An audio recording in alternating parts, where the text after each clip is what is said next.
相信，哇！嚿牛腩真係腍到啊，睇到嘛？有最期待嘅呢個伊麵。Encore 冇得拖，翻學啦！今日帶大家嚟一間學校對面嘅澳門咖喱牛腩檔 ，Let's go！ 到步啊！仲有咁多招牌嘢，係咪老闆娘啊？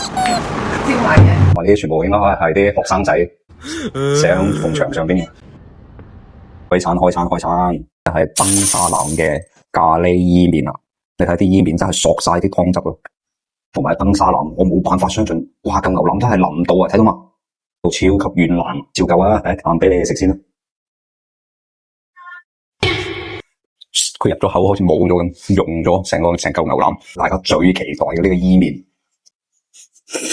麵咧其實佢好吸汁，但係咖喱味咧唔係十分咁濃郁嘅。其實個牛腩真係好腍渣。啊，佢一個吸滿湯汁嘅麵筋先，個麵筋一咬落去真係咇晒出嚟嘅。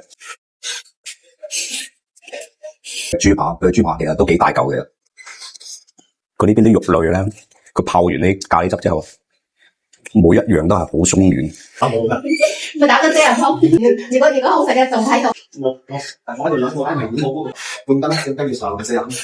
佢撈麵咧，佢嘢香味其實都幾濃下，佢再加埋呢啲咁嘅檸檬草，其實係好解膩。但係我希望佢嗰啲咖喱嘅嗰啲濃度會更加入味咯。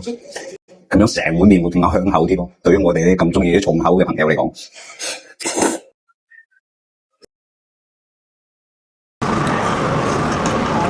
相對嚟講咧，呢間店咧情懷咧應該係大過於味道嘅。咁整體嚟講食落去咧，佢個咖喱味如果再濃郁少少咧，我覺得會更加吸引人咯。呢次真冇得拖啦，下次再會。